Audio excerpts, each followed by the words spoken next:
सभे मगहिया भाई बहन के भुलेटन काका के राम राम। आथिन मगहिया खबर में सुनते देश दुनिया के खबर। बिहार के 5 गो राज्यसभा सीट लेल मतदान 10 जून के करावल जाए। ई 5 सीट में 3 सीट एनडीए के और 2 सीट राजद के खाता में जाए, ई बात तय है। बिहार विधानसभा शताब्दी समापन समारोह में शामिल हो सका हथन भारत के प्रधानमंत्री नरेंद्र मोदी। भारत के अगला चुनाव आयुक्त राजीव कुमार बनतन।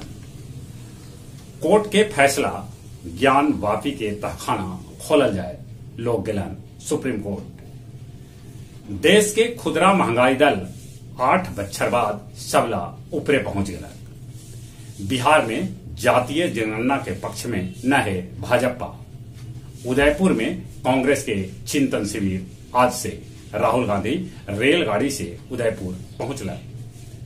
देश देशांतर मगहिया दलान के 64वां ऑनलाइन कार्यक्रम में काव्य संध्या के आयोजन कल गेल, जेकर अध्यक्षता मिथिलेश और संचालन कृष्ण कुमार भट्टा कल।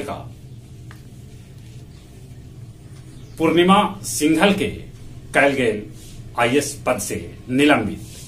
पूछताछ लेल पुलिस उनका थाना ले गई। काश्मीरी पंडित राहुल भट्ट के तहसील कार्यालय में घुस के हत्या कर देवल गई। रायपुर में एगो हेलीकॉप्टर दुर्घटनाग्रस्त हो गए, जेकरा में दोनों पायलट के मौत के खबर। पाकिस्तान के गोपनीय जानकारी देवे वाला वायुसेना के देवेंद्र शर्मा के गिरफ्तार कल गए। सूबे में कल ठनका गिरे से 7 आदमी के है मौत के खबर। रूस यूक्रेन के बीच लड़ाई के आज 19वां दिन है। दोनों के बीच लड़ाई चल रहा है। मरियोपोल इस्पात संयंत्र पर रूसी हमला अभी जारी है।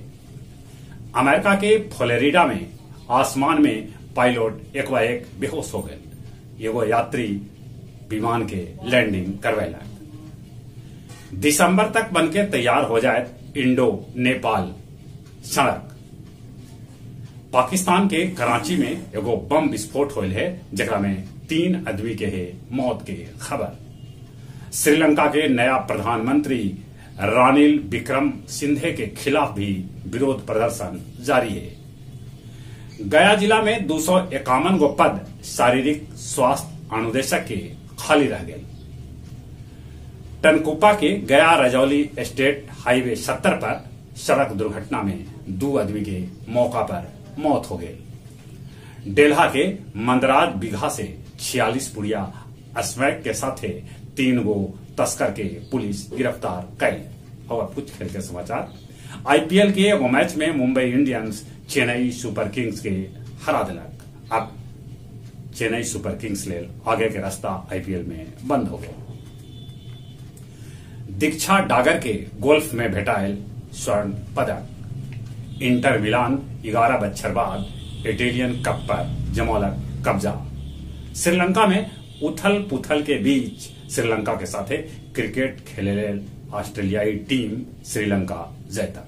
जहां तक मौसम के सवाल है, मौसम विभाग सूचना दिलका है कि बिहार के 27 जिला में गरज के साथ हो सका है बारिश। गर्मी है, गर्मी से बचते। कोरोना भी धीरे धीरे फैल रहा है। कोरोना से बचे ले मुंह और नाक पर मास्क लगाते। चलित अपने सभी के एक बार फिर से भुलेटन काका के राम राम।